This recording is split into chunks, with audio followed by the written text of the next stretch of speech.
ঠিক আছে। আজকের ক্লাসে তোমাদেরকে স্বাগতম। তো কেমন আছো তোমরা? তো যারা আজকের ক্লাসে আসছো, আজকে আমরা বিসিএস লিখিত নিয়ে আলোচনা করব যে বিসিএস লিখিতটা আসলে কিভাবে ভালো করা যায়।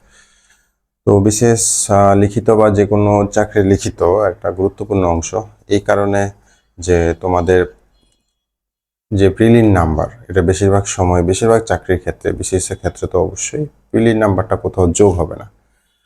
এই কারণে তোমাদের যে নাম্বারটা যোগ হবে সেটা হচ্ছে লিখিত নাম্বারটা যোগ হবে, এবং সেটাই তোমাদের ভাইভাতে তোমাদের ভাইবার নাম্বার সাথে অ্যাড হয়ে লিখিততে আমরা লিখবো কিভাবে, এটা হচ্ছে প্রশ্ন। লিখিততে কত নাম্বারের প্রশ্ন আসবে, আমরা কিভাবে লিখবো, আর লেখার পরে আসলে কিভাবে জাজমেন্ট হবে, নাম্বার কত পাওয়া যাবে, এই বিষয়গুলো আমাদেরকে খেয়াল রাখতে হবে। এই বিষয়গুলোতেই আমাদের চাকরি কনফার্ম হবে। লিখিততে টোটাল 900 নাম্বারের পরীক্ষা হবে।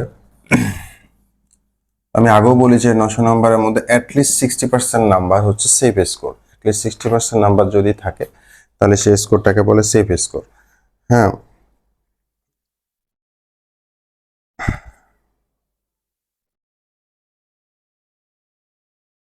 তো 60% নাম্বার থাকার পরে যে ভাইভাতে যে নাম্বারটা থাকবে সেটাও যদি 60% হয়, তাহলে মোটামুটি আমরা ধরে নিই যে আপনার পছন্দের প্রথম ক্যাডারটা বা প্রথম 1 2 3 নাম্বার ক্যাডারটা আপনি পেতে পারেন। অন্যান্য চাকরির ক্ষেত্রেও কিন্তু বিষয়টা সেম। বাংলাদেশ ব্যাংকের ক্ষেত্রেও কিন্তু বিষয়টা সেম। বাংলাদেশ ব্যাংকের ক্ষেত্রেও রিটার্নে ভালো নাম্বার এবং ভাইবার কাছাকাছি ভালো নাম্বারের ক্ষেত্রে কিন্তু চাকরিটা সেম হয়ে যায়। এবং যে কোনো বাংলাদেশের যে কোনো চাকরির ক্ষেত্রে আপনি রিটার্নে যত বেশি ভালো করতে পারবেন, ভাইভাতে তত আপনাকে প্রেফারেন্স দেওয়া হবে। এবং বিসিএস ভাইভাতে তো রিটার্নের নাম্বার থাকে না, কিন্তু অন্যান্য ভাইভাতে কিন্তু রিটার্নের নাম্বার থাকে। সুতরাং সেক্ষেত্রে রিটার্নের নাম্বারটা বিশাল বড় একটা ফ্যাক্ট করে। তো রিটার্নের নাম্বারের ক্ষেত্রে আসলে কি দেখা হয়? প্রথম কথা হচ্ছে যে আপনারা যেভাবে চিন্তা করেন যে রিটার্নে আপনারা যেভাবে লিখেন, হ্যাঁ, এবং যেভাবে লিখলে মনে করেন যে নাম্বার পাওয়া যাবে, বিষয়টা কিন্তু আসলে এত সহজ না। আমি অনেকের একটা সময় আমি বিসিএস রিটার্নের খাতা দেখতাম, মানে কোচিংয়ে দেখতাম আর কি, পিএসসির খাতা না আবার। তো সে সময় আমি দেখতাম যে লিখার কোয়ালিটি খুবই খারাপ অবস্থা স্টুডেন্টের। এবং এখনের স্টুডেন্টরা এটা বুঝে না যে যারা ক্যাডার হয় তাদের কিন্তু লিখিত নাম্বার অনেক ভালো থাকে। আবার বিপরীতভাবেও সত্য, অনেকের লিখিত নাম্বার ভালো থাকে কিন্তু ভাইবা এত খারাপ হয়ে যায় যে সে ক্যাডার হইতে পারে না। পরে হচ্ছে ফেসবুকে বিভিন্ন আপনারা লিখিত নাম্বারের দেখেন, মার্কশিট দেখেন যে 560 নাম্বার পেয়েও কোনো ক্যাডার পেল না, 570 নাম্বার পেয়েও কোনো ক্যাডার পেল না, বা প্রথম সারি ক্যাডার পেল না। তো এটার কারণ হচ্ছে ভাইবা। আর ভাইবাতে আপনাকে অ্যাটলিস্ট এটা কনভিন্স করতে হবে যে আপনি যে চাকরিটা চাচ্ছেন, আপনি সেই চাকরিটার যোগ্য, সেই চাকরিটাকে আপনাকে প্রস্তুত করানো যাবে। অ্যাটলিস্ট ভাইবাতে এটা কনভিন্স করতে হবে। তো সেই কারণে রিটার্নের নাম্বারটা ইম্পর্টেন্ট, আর রিটার্নের পরে ভাইবাটা তো অ্যাজ ইউজুয়াল ইম্পর্টেন্ট। তো রিটার্নের ক্ষেত্রে আসলে হয় কি, আমরা স্টুডেন্টের এই পারি না, আমরা আজকে ছোট ছোট করে এই বিষয়গুলো দেখার চেষ্টা করব, এবং পরবর্তীতে হচ্ছে আমরা বিসিএস রিটার্নের বাংলাদেশ বিষয়াবলী সিলেবাসটা নিয়ে আমরা আলোচনা করব। তো রিটার্নের নাম্বারের ক্ষেত্রে সবচেয়ে ইম্পর্টেন্ট বিষয় হচ্ছে যে আপনার লেখার ক্ষমতা, যে আপনি কত ভালো লিখতে পারেন। ঠিক আছে, তো আপনি কত ভালো লিখতে পারেন এটা কি কি কি বিষয়ের উপর নির্ভর করে, আপনারা পরবর্তীতে এটা নোট করে নিন। এটা প্রথম বিষয়ের উপর নির্ভর করে হচ্ছে ডেসক্রিপশন, আপনি কত সুন্দর ডেসক্রিপ্ট করতে পারেন। 2 নম্বর বিষয় হচ্ছে হাতের লেখা, আপনার হাতের লেখা কেমন। 3 নম্বর বিষয় হচ্ছে যে প্রেজেন্টেশন, আপনার প্রেজেন্টেশনটা কেমন। এই 3টা বিষয় কিন্তু বিসিএস এ খুবই ইম্পর্টেন্ট। এখন আপনি চিন্তা করেন, আপনি বাংলাদেশ বিষয়গুলি 200 নম্বরের পরীক্ষা দিচ্ছেন। 200 নম্বরের পরীক্ষা কিন্তু অনেক নাম্বার। ঠিক আছে, তো এই 200 নম্বরের পরীক্ষায় আপনি কিভাবে মিনিমাম 120 থেকে 140 নাম্বার আপনাকে পেতে হবে। বাংলাদেশ বিষয়াবলী এবং আন্তর্জাতিক বিষয়াবলী হচ্ছে রিটার্নের মধ্যে সবচেয়ে বেশি নাম্বার পাওয়ার জায়গা। তো সেই ক্ষেত্রে কিভাবে আপনাকে 120 থেকে 140 পেতে হবে, এটা হচ্ছে কথা। এখন আপনার কি মনে হয় আসলে রিটেনের খাতাটা যারা দেখেন তারা আপনার প্রতিটা লাইন পড়েন, বা প্রতিটা লাইন পড়ার কোনো প্রয়োজন আছে?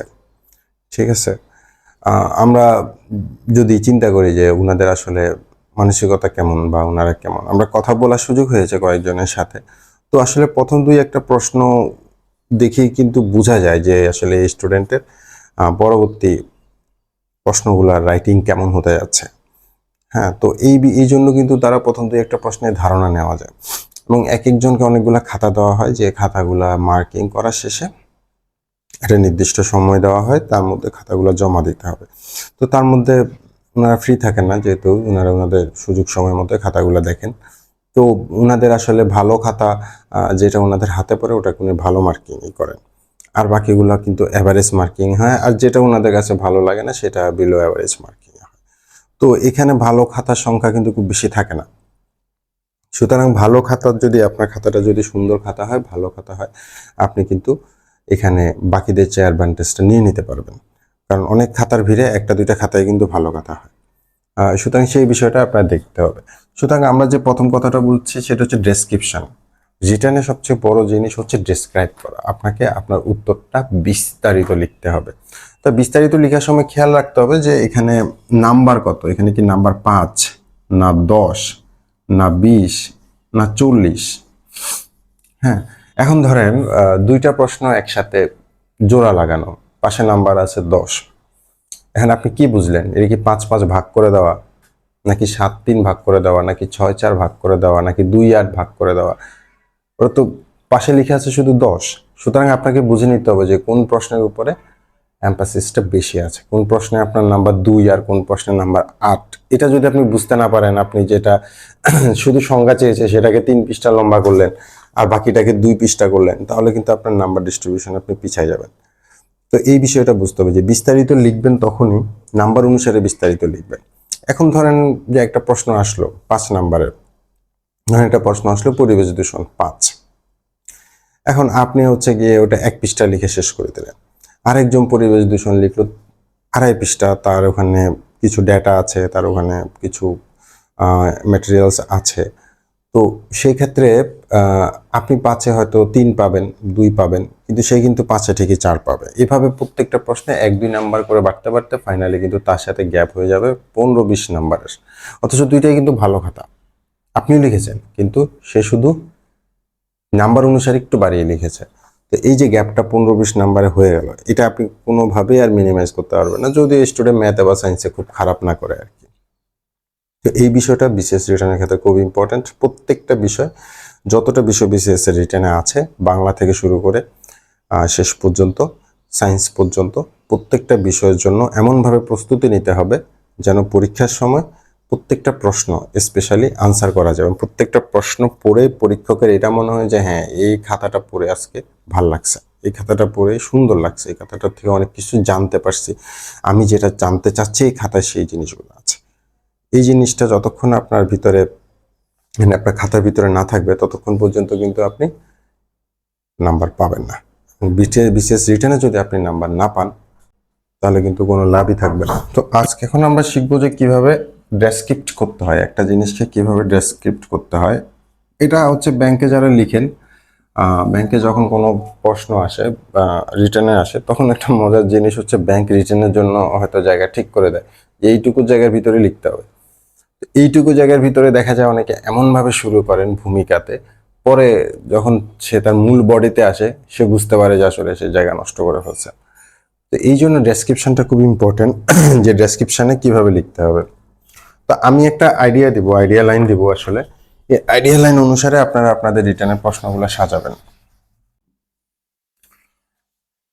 লিখিত প্রশ্নের যে কোনো উত্তরের ক্ষেত্রে প্রথম যে জিনিসটা আপনি বিবেচনা করবেন যে আপনি যা লিখছেন সেটা কি আসলে প্রশ্ন চেয়েছে কিনা। ঠিক আছে, না 12 ফেল মুভির মতো হবে যে প্রশ্নে চাইবে হচ্ছে ট্যুরিজম, আপনি লিখে দিয়ে আসবেন টেরোরিস্ট, ঠিক আছে, বা টেরোরিজম। তো এটা করা যাবে না। আপনি প্রথমে যেটা লিখতে যাচ্ছেন সেটার যথার্থতা, মানে সেটা আসলে উপযুক্ত কিনা, এই প্রশ্নের সাথে সেটা সামঞ্জস্য উত্তর কিনা সেটা দেখবেন। এই জিনিসটা হচ্ছে প্রথম বিষয়, যে যথার্থতা, এটা আসলে কতটুক দরকার। আপনার যে উত্তরটা দিচ্ছেন সেটাকে আপনি কয়েকটা ভাগে ভাগ করে নেবেন, নাম্বার অনুসারে, প্রথমে নাম্বার অনুসারে এটা ভাগ করে নেবেন যে এটা আসলে কতটুক দরকার। আমি যেটা জানি এটা পুরাটাকে এখানে লিখে দিব, নাকি সেটার একটা পার্ট আমি এখানে লিখব। তো এটা হচ্ছে কত নাম্বার আপনার হবে। নাম্বার 2 হচ্ছে আপনি সিদ্ধান্ত নেবেন যে এখানের মধ্যে কত পার্সেন্ট আপনি ডেটা দিবেন আর কত পার্সেন্ট আপনি লেখা লিখবেন। এটা একটা গুরুত্বপূর্ণ ডিসিশন যে আমরা যখন কোনো ডেটা দিই, দেখা যাচ্ছে যে একটা টপিকে আমার 5টা ডেটা মনে আছে, আর আপনি লিখছেন যে দারিদ্র বিমোচন, দারিদ্র বিমোচন লিখছেন, তো সেখানে আপনার কাছে বাংলাদেশ অর্থনৈতিক সমীক্ষা মিলিয়ে বিভিন্ন মিলিয়ে 5টা ডেটা আছে। ধরেন 5টা ডেটা কেমন আছে, আপনার কাছে আছে যে বাংলাদেশের যে দারিদ্র হার আছে, চরম দারিদ্র হার আছে, আপনার কাছে হচ্ছে গিয়ে দারিদ্র বিমোচনে সরকারের প্রকল্পগুলো আছে, লাস্ট 5 বছরে বাংলাদেশ কি দারিদ্র বিমোচনে কি কি কাজ করেছে এই ডেটাগুলো আছে। দারিদ্র বিমোচনের পাশাপাশি যে খাদ্যে স্বয়ংসম্পূর্ণতা, খাবারের মান পরিবর্তন, এসব বিষয়গুলো আপনার কাছে আছে। ঠিক আছে, তারপরে হচ্ছে কার কতটুকু সম্পদ হয়েছে, এরপর আশ্রয়ণ প্রকল্প, এই সবগুলো ডেটা আপনার কাছে আসে। কিন্তু দারিদ্র বিমোচনে ওনারা জানতে চাইলো যে দারিদ্র বিমোচনের সরকারের ভূমিকাগুলো কি এবং দারিদ্র বিমোচনে আশ্রয়ণ প্রকল্পের ভূমিকা আলোচনা করো। এই প্রশ্নটা এবার আসতে পারে, কারণ আশ্রয়ণ প্রকল্প নিয়ে এখনো প্রশ্ন আসে নাই। তো আপনার কাছে দারিদ্র বিমোচন নিয়েও ডেটা আছে, দারিদ্র বিমোচনে আশ্রয়ণ প্রকল্প নিয়েও ডেটা আছে। তো আপনাকে খুব বুঝতে হবে যে আসলে কতটুক ডেটা দিবেন আর কতটুক তথ্য দিবেন, বা কতটুক ডেটা দিবেন আর কতটুক লেখা দিবেন। তো আপনার লেখা যে পরিমাণ লেখা আপনার হাতে আছে এবং যে পরিমাণ ডেটা আপনার আছে দুইটা মিলিয়ে আপনি একটা প্রেজেন্টেশন রেডি করবেন, এবং সেটা আপনি লেখার আগেই প্ল্যান করতে হবে যে এখানে আমি এই জিনিসগুলো দেব। এখন আপনি যদি থ্রোলি লিখে যান, একদম পেজের শুরু থেকে লেখা শুরু করে একদম শেষে এসে থামেন, হ্যাঁ, এটা পুরাটা পড়ার ধৈর্য বা পুরাটা পড়ার প্রয়োজনীয়তা আসলে নাই। ঠিক আছে, আপনার পড়ার লাইনগুলো 2-1টা দেখলে কিন্তু বোঝা যায় কি লিখছেন।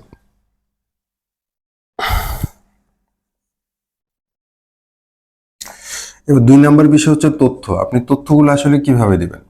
তো প্রথমে আমরা বলি যে প্রথমে আপনি কিছুটা ব্যাখ্যা দিবেন, যে জিনিসটা তথ্য দিতে চাচ্ছেন সেটা সম্পর্কে একটা ব্যাখ্যা দিবেন, তারপরে মাঝখানে সেটা তথ্যটা দিবেন। তথ্যটা কিভাবে দিতে পারেন, তথ্যটা আপনি বার চার্ট করে দিতে পারেন, তথ্যটা আপনি পাই চার্ট করে দিতে পারেন,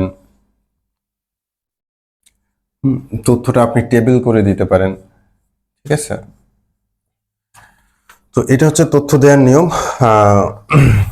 এখানে আপনি আবার তো এই ব্যাখ্যা দিচ্ছেন যে কোন তথ্যটা দিচ্ছেন, আবার উপরে যে তথ্যটা দিচ্ছেন সেই তথ্যটা থেকে কিন্তু নিচে একটা ব্যাখ্যা দিবেন যে এই তথ্যটা আসলে কি ব্যাখ্যা করতেছে, এই তথ্যের যে মানগুলো আছে সেই মানগুলো কি ব্যাখ্যা করতে চাচ্ছে। আপনারা হয়তো কেউ আইএলস রিটেন দিয়েছেন, যে আইএলস রিটেনে কিন্তু মাঝে মাঝে এরকম আমাদেরকে আনসার করতে হয়, সেখানে বিভিন্ন তথ্য দিয়ে দেয়, সেই তথ্যগুলোকে আমাদেরকে ডেসক্রিপশনে লিখতে হয়।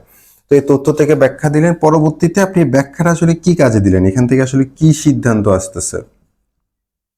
ঠিক আছে, এবং সেই সিদ্ধান্ত কোয়েশ্চেনের সাথে কতটা সামঞ্জস্যপূর্ণ এই বিষয়টা কিন্তু এইখানে ব্যাখ্যা করার দরকার আছে। সুতরাং অনেকে মনে করে যে আমি তো তথ্য দিয়েছি, হ্যাঁ আপনি তথ্য দিয়েছেন, ঠিক আছে, আপনি তথ্য দিয়েছেন ভালো কথা, কিন্তু সেই তথ্যটা যথার্থতা যদি না থাকে, সেই তথ্যটা যদি সঠিকভাবে সেখানে উপস্থাপনই করা না যায়, সেই তথ্যটা কেন আপনি এখানে দিয়েছেন বা প্রশ্নের সাথে কেন প্রাসঙ্গিক, এই বিষয়টা তো আপনাকে কোয়েশ্চেন যিনি মার্কিং করবেন ওনাকে বুঝাই দিতে হবে। এখন আপনি একটা তথ্য দিয়ে চলে আসলেন, আগেও কিছু নাই পিছেও কিছু নাই, তাইলে তো উনি বুঝবে যে হ্যাঁ এই তথ্যটা রিলেটিভ একটা তথ্য, সমস্যা নাই, কিন্তু তথ্যটা দিয়েই শেষ, মানে তথ্যের আর কোনো ব্যাখ্যা নাই। তো এই জন্য হচ্ছে গিয়ে যখন তথ্য দিবেন তথ্যের সাথে কিছু ব্যাখ্যা দিবেন।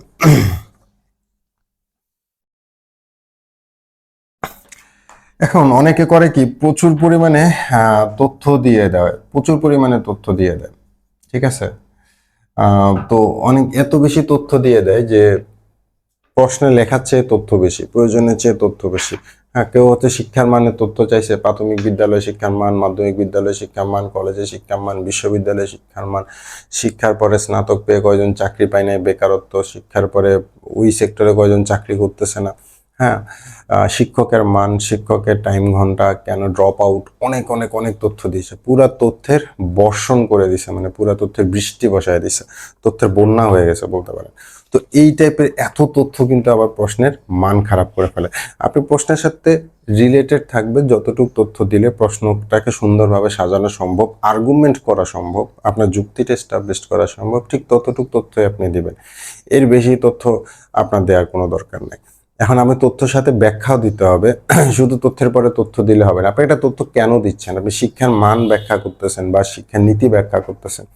তো সেই শিক্ষানীতির সাথে যে তথ্যগুলো রিলেভেন্ট, আপনি সেগুলোকে আগে ব্যাখ্যা দিবেন যে এই বিষয়গুলো যদি আমরা দেখি তাহলে শিক্ষানীতির সফলতা বা শিক্ষার মানের বাস্তব অবস্থাটা, চিত্রটা আমরা তুলে ধরতে পারবো। আপনাকে বলে দিবেন যে কেন আমি এই তথ্য দিচ্ছি, তারপরে সেই তথ্যে আসবেন এবং ফাইনালি বলবেন যে সুতরাং এই তথ্য থেকে এটা প্রমাণিত হয়, এই তথ্য থেকে এটা পরিলক্ষিত হয়, এই তথ্য থেকে এটা দেখা যায়।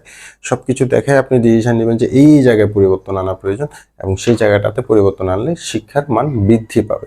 এই যে আপনি পুরো প্রেজেন্টেশনটা দিলেন, তখন আপনার প্রতি কনভিন্সড হওয়া যাবে না, এই লেখাটা থেকে একটা সিদ্ধান্তে আসা যাবে, এই লেখাটা নিয়ে একটা আলোচনা করা যাবে, এই লেখা থেকে কিছু তথ্য, কার্যকর তথ্য পাওয়া যাবে। যে আপনি শুধু তথ্যই দিয়ে গেলেন, 3, 4, 5 পৃষ্ঠা পর্যন্ত তথ্যই দিলেন, কিন্তু সেটা নিয়ে আপনি আসলে কোনো সিদ্ধান্ত পৌঁছাতে পারলেন না, আর্গুমেন্টে আসতে পারলেন না, তাহলে কিন্তু আসলে আপনার লেখাটা পড়ে কোনো মজা পাবেন না। আপনি মনে রাখবেন, আপনার খাতাটা হচ্ছে আপনার আইডেন্টিফিকেশন কার্ড, আপনার আইডি কার্ড। আপনার কিন্তু খাতায় কোনো নাম, নাম্বার, চেহারা কিছুই লেখা নাই, কিন্তু খাতাটা যে লেখাটা আছে সেই লেখাটা হচ্ছেন আপনি।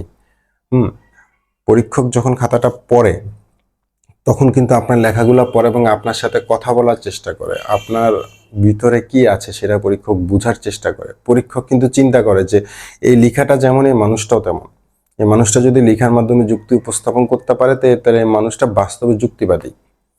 এই মানুষটা যদি লেখার সুন্দর, হাতের লেখা মানে বোঝা যায় হাতের লেখাতে হয়, তাহলে বাস্তব জীবনে মানুষটা পরিচ্ছন্ন।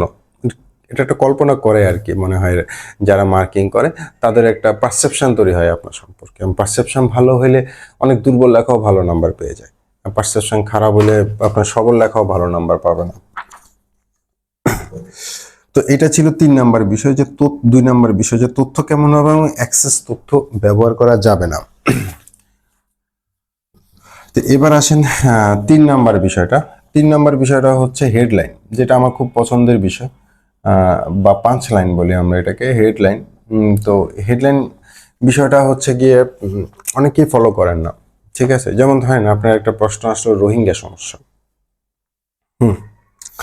এখন রোহিঙ্গা নিয়ে হচ্ছে গিয়ে আপনি লেখা শুরু করলেন, খুব ভালো কথা। আরেকজন কি করলো, রোহিঙ্গা নিয়ে যখন বিভিন্ন পত্রিকায় হেডলাইন হয়, পত্রিকায় যেসব হেডলাইন হয় সেসব হেডলাইনগুলো কিন্তু একটা আর্ট, মানে অনেক চিন্তা ভাবনা করে হেডলাইনগুলো হয়। কেন হয়?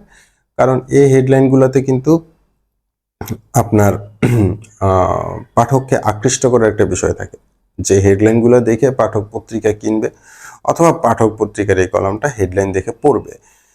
এখানে কিন্তু পাঠক আকর্ষণের বিষয়ের কারণে ওনারা, যারা পত্রিকার কাজ করেন, তারা কিন্তু হেডলাইনে খুব জোর প্রদান করেন এবং খুব সময় দিয়ে মেধা খরচ করে হেডলাইনটা তৈরি করেন।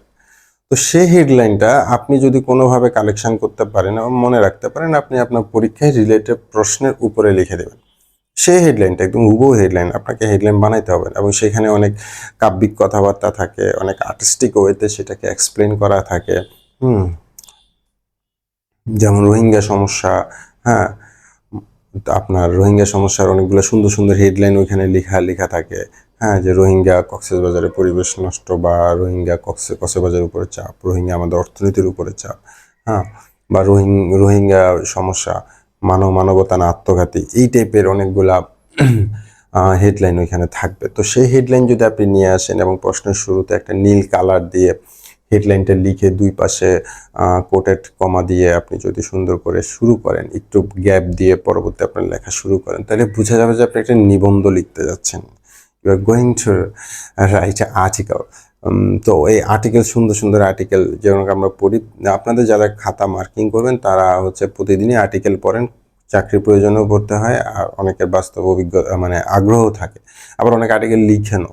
সুতরাং ওরা আপনাকে ওইভাবে জাজ করবেন এবং ফর দিস জাজমেন্ট আপনার এই হেডলাইনের কারণে আপনার নাম্বার চেঞ্জ হয়ে যাবে। এখন প্রশ্ন হচ্ছে, সবগুলা থেকে হেডলাইন থাকবে বা সবগুলা থেকে পত্রিকায় হেডলাইন পাওয়া যাবে?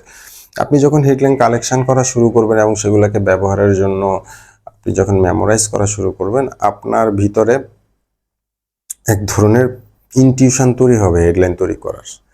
তখন আপনি নিজেই তৈরি করতে পারবেন আর কি। এই জন্য হচ্ছে কি আপনি আগে প্র্যাকটিস করতে হবে। হ্যাঁ, প্র্যাকটিস করলে আপনি সেটা তৈরি করতে পারবেন, এবং যখন যে বিষয়ে কোনো পত্রিকার হেডলাইন পাওয়া যাবে না, আপনার নিজের ভিতর থেকে একটা হেডলাইন চলে আসবে। তো এটা ফলো করবেন, আশা করি আপনাদের জন্য বেটার হবে এটা ফলো করলে। তো এখন আমরা 4 নাম্বার বিষয়টা নিয়ে আলোচনা করি। 4 নাম্বার বিষয়টা হচ্ছে ভাষা। আমি কোন ভাষায় লিখবো, বাংলায় লিখবো না ইংলিশে লিখবো নাকি বাংলিশে লিখবো? হ্যাঁ, এটা একটা বিশাল প্রশ্ন। প্রথম কথা হচ্ছে টেকনিক্যাল যে টার্মগুলো সেগুলো আপনি ইংলিশে লিখতে পারেন, আর না হলে আপনি বাংলায় লিখতে পারেন, এবং যেগুলোর ইংলিশ লেখার দরকার নাই। যেমন ধরেন আপনি লিখলেন যে মোবাইল, মোবাইল না লিখলে আপনি লিখলেন যে মুঠোফোন, ঠিক আছে? তো এখানে হচ্ছে আপনি লিখলেন যে টেলিভিশন, টেলিভিশন না লিখলে আপনি লিখলেন দূরদর্শন। তো এই ধরনের কঠিন ওয়ার্ড তো লেখার দরকার নেই। যেগুলো টেকনিক্যাল টার্ম ইংলিশে সেগুলো আপনি মোবাইলে লিখবেন, আর যেগুলাতে হচ্ছে গিয়ে প্রচলিত বাংলা আছে সেগুলোতে বাংলা লিখবেন। হ্যাঁ, এখন কিছু টেকনিক্যাল টার্ম যদি এরকম হয় একদম নতুন, যেটা আসলে ব্যবহার করা দরকার, তাহলে এরকম টেকনিক্যাল টার্মগুলো প্রথম শুরুতেই ওই টেকনিক্যাল টার্মটা লিখে ইংলিশে লিখে ওটার পরে আপনি হচ্ছে গিয়ে বাংলা অর্থটা একবার লিখে দিতে পারেন। তার পরবর্তীতে আপনি ইংলিশ কন্টিনিউ করতে পারেন ওই একটা স্পেসিফিক ওয়ার্ড। তবে অপ্রয়োজনীয় ইংলিশ ব্যবহার করা বা টেকনিক্যাল ওয়ার্ড ব্যবহার করা খাতা সৌন্দর্য নষ্ট করবে। যতক্ষণ পর্যন্ত ভাষা আপনার বাংলা আছে ততক্ষণ পর্যন্ত বাংলা থাকুক, ঠিক আছে? দ্বিতীয় বিষয় হচ্ছে যে ভাষার যে ভাষার যে সাবলীলতা, শুদ্ধ ভাষা যেটাকে আমরা বলি, যে ভাষার যে ওয়ার্ডগুলো আপনি ব্যবহার করছেন সেই ওয়ার্ডগুলো কতটা শুদ্ধ, এটা কিন্তু আপনাকে জানতে হবে যে এই ওয়ার্ডটাতে আসলে, এই জন্য আপনাকে নিউজ পেপার পড়তে হবে, তাহলে শুদ্ধ ওয়ার্ডগুলো আপনি জেনে যাবেন। এখন ভাষা তো আপনি ব্যবহার করবেনই, সেখানে হচ্ছে বাংলাতে যত বেশি সম্ভব নিউজ পেপারে ওয়ার্ডগুলো ইউজ করা যায়। আমি বলবো যে নিউজ পেপার ছাড়া আর কোনো সোর্স নাই আসলে শেখার। সুতরাং যে বিষয়গুলোর সাথে রিলেটেড বিষয়, যেমন আপনি লিখলেন দারিদ্র দূরীকরণ, আরেকজন লিখলো দারিদ্র বিমোচন, তাহলে আপনার কাছে কোনটা শুনতে বেটার লাগছে, যে দারিদ্র বিমোচন বা দারিদ্র দূরীকরণ, কোনটা আপনার কাছে বেটার মনে হবে? তো দারিদ্র বিমোচন নিশ্চিতভাবে বেটার হবে। এখন আপনি যদি দারিদ্র বিমোচনের ওয়ার্ডটা না জানেন, তাহলে আপনি তো লিখবেন যে দারিদ্র দূরীকরণ, দারিদ্র বিলুপ্তকরণ, দারিদ্র কমানো, এইসব ওয়ার্ড ইউজ করবেন। আপনি তো ওখানে দারিদ্র বিমোচন ব্যবহার করতে পারবেন না, যদি প্রশ্নে লিখে দেওয়া না থাকে আর কি। তো আপনাকে এই যে ওয়ার্ডগুলা যেগুলো হচ্ছে যেখানকার টপিকের সাথে সঙ্গতিপূর্ণ ওয়ার্ড, সে ওয়ার্ডগুলো আপনাকে জানতে হলে আপনাকে নিউজ পেপার পড়তে হবে। হ্যাঁ, এবং যখন আপনি সেটা পড়বেন তখন আপনার মাথায় থাকবে, এবং সে ওয়ার্ডগুলো আপনি নোট করে রাখবেন এবং পরীক্ষার হলে সেগুলো ব্যবহার করতে পারবেন। এবার আসেন ইংলিশ লেখার ক্ষেত্রে। ইংলিশ লেখার ক্ষেত্রে আমাদের সবচেয়ে বেশি ভুলটা হয় সেটা হচ্ছে গ্রামাটিক্যাল ভুল আর হচ্ছে স্পেলিং মিস্টেক। তো এই দুইটাই হচ্ছে গিয়ে অমার্জনীয় অপরাধ, আর এই দুইটার কোনোটাই করা যাবে না। আপনার যতটুকু গ্রামার সেন্স আছে ততটুকু গ্রামার সেন্স ব্যবহার করে আপনি আপনার ইংলিশ রাইটিংটা লিখবেন আপনি যখন ইংলিশের পরীক্ষাগুলো দিবেন। আর স্পেলিং মিস্টেকটা কোনোভাবেই গ্রহণযোগ্য না, যেটা যদি চোখে পড়ে যায় পরীক্ষকের, এবং প্রথম দুই একটা হয়তো অ্যাভয়েড করতে পারেন, কিন্তু যদি ক্রমাগত স্পেলিং মিস্টেক হইতে থাকে, অনেকেরই হয়, আমারও হয়, তো ক্রমাগত স্পেলিং মিস্টেক যখন হতে থাকে তখন কিন্তু আর এটা মার্জনীয় থাকে না, তখন এই স্পেলিং মিস্টেকের কারণে প্রচুর পরিমাণে নাম্বার চলে যাবে। তো যাদের স্পেলিংয়ের সমস্যা আছে তারা এখন থেকে স্পেলিংগুলো ঠিক করে ফেলেন, এবং স্পেলিং ঠিক না করলে আপনার প্রচুর নাম্বার কাটা যাবে।